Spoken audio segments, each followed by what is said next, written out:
السلام علیکم دوستو، آج ہم بات کریں گے ایک ایسے صوفی بزرگ کی کہ جن کے کشف و کرامات کا ایک زمانہ معترف ہے، لیکن یہ صوفی بزرگ کئی معصوم لوگوں سمیت اپنی ہی مرشد بابا فرید گنج شکر رحمۃ اللہ علیہ کی بیٹی کے قاتل ہیں۔ کم از کم ان کے تذکروں میں تو یہی درج ہے۔ اس کے باوجود آج بھی دنیا بھر میں ان کے لاکھوں مرید ہیں اور ان کا عرس بھی بڑی دھوم دھام سے منایا جاتا ہے۔ کون ہیں یہ صوفی بزرگ اور ایسا کیا درج ہے ان کے تذکروں میں جو ہم نے ان کا تعارف کچھ ان الفاظ میں کروایا ہے؟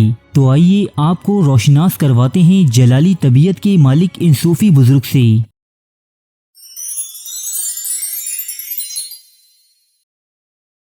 اولیاء کرام پروردگاری عالم کے وہ برگزیدہ اور نیک بندے ہیں کہ جن کے سبب دین اسلام دنیا کے طول و عرض میں پھیلا اور یہ سلسلہ آج بھی جاری و ساری ہے۔ انبیاء کرام علیہم السلام اور صحابہ و تابعین کے بعد اشاعت اسلام کی ذمہ داری اولیاء کرام نے ہی نبھائی۔ ان لوگوں نے خلق خدا کی زندگی سہل بنانے کی کوشش کی اور اللہ کے پیغام کو عوام الناس تک پہنچایا۔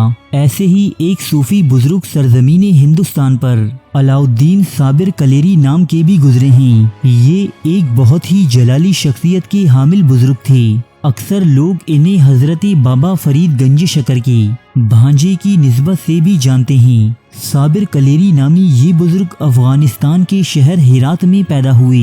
آپ کے والد بچپن ہی میں فوت ہو گئے تھے، اسی لیے آپ کی والدہ جو حضرت بابا فرید گنج شکر کی سگی بہن تھیں، وہ صابر کلیری کو لے کر اپنے بھائی فرید الدین کے پاس اجودھن یعنی موجودہ پاک پتن آ گئیں۔ یہاں بابا فرید گنج شکر نے اپنے بھانجے صابر کلیری کو از خود تعلیم دینی شروع کی۔ جب یہ کچھ بڑے ہوئے تو بابا فرید نے لنگر خانے کے تمام تر انتظامات علاء الدین صابر کلیری کے سپرد کر دیے، جنہیں آپ نے بخوبی نبھایا۔ کہتے ہیں کہ کثرت مجاہدہ اور فاقوں نے صابر کلیری کی طبیعت میں بہت ہی قہر و جلال پیدا کر دیا تھا۔ ایک دن علاء الدین صابر کلیری کی والدہ نے اپنے بھائی بابا فرید گنج شکر سے ان کی بیٹی کا رشتہ صابر کلیری کے لیے طلب کیا، جسے بابا فرید نے یہ کہہ کر ٹال دیا کہ صابر کو شادی اور بیوی کا ہوش نہیں، لیکن بہن نہ مانی اور بھائی سے رشتے پر اصرار کرتی رہیں۔ آخر کار بابا فرید نے اپنی بہن کے جذبات کا احترام کرتے ہوئے اپنی بیٹی خدیجہ بیگم کے ساتھ علاء الدین صابر کلیری کا نکاح پڑھا دیا۔ صابر کلیری جب رات کو اپنی حجرے میں گئے تو وہاں دلہن کو دیکھ کر دریافت کیا کہ تم کون ہو؟ خدیجہ بیگم نے جواب دیا کہ میں آپ کی بیوی ہوں۔ آپ نے فرمایا کہ جب ہم خدا کی ہو چکے تو ہمیں کسی غیر کی کیا ضرورت رہی؟ یہ کہہ کر آپ نے اپنی قہر آلود نظروں سے اس دلہن کو دیکھا اور اسی وقت دلہن کے جسم میں آگ لگ گئی۔ صبح کو جب ماں ان کے کمرے میں آئی تو بہو کو راکھ بنی دیکھ کر غصے سے کہا کہ اب میں تمہارے ماموں کو کیا جواب دوں گی؟ اس واقعے کے بعد ان کی والدہ کو بھی سخت بخار ہوا اور وہ بھی کچھ دن بیمار رہنے کے بعد چل بسیں۔ دوستو، یہ واقعہ معرج الولایت، انوار العارفین اور سیر الاکتاب جیسی مشہور کتابوں میں درج ہے۔ یہ تمام کتابیں اولیاء کرام کے تذکروں پر مشتمل ہیں۔ اب انہی بزرگ کی ہیبت و جلال کا ایک اور واقعہ ملاحظہ کیجیے۔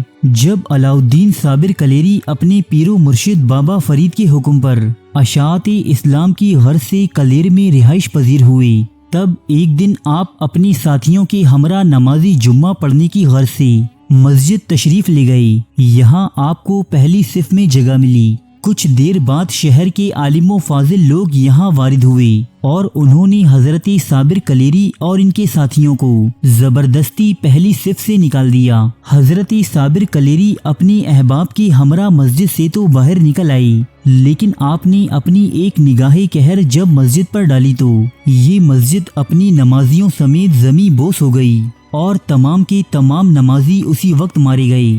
پھر آپ نے نگاہ غضب اٹھا کر اس شہر کی جانب دیکھا اور فرمایا کہ اس شہر کا کوئی ایک فرد بھی زندہ نہیں بچے گا۔ چنانچہ کچھ ہی روز میں یہاں ایسا طاعون پھیلا کہ یہ سارا کا سارا شہر ویران ہو گیا۔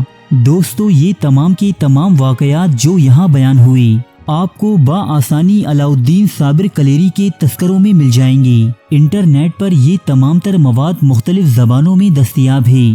دوستو اگر آپ اس چینل کے پرانے سبسکرائبر ہیں تو آپ بخوبی جانتے ہوں گے کہ میں اولیاء کرام اور صوفیہ کی کتنی قدر اور احترام کرنے والا انسان ہوں، لیکن دوستو احترام اور اندھی تقلید میں بہت زیادہ فرق ہے۔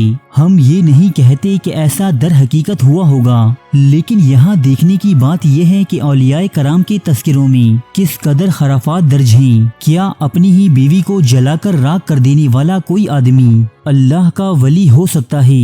کیا کوئی شخص اس بات پر پوری کی پوری مسجد گرا سکتا ہے کہ اسے پہلی صف سے نکال دیا گیا ہو؟ یا پھر یہ تمام تر تذکرے ہی جھوٹ پر مبنی ہیں؟ دوستو آپ ان واقعات پر اپنی رائے کا اظہار کیجیے اور ریفرنس کے لیے اردو ڈائری کے فیس بک پیج پر میسج کیجیے، آپ کو PDF فائلز ارسال کر دی جائیں گی۔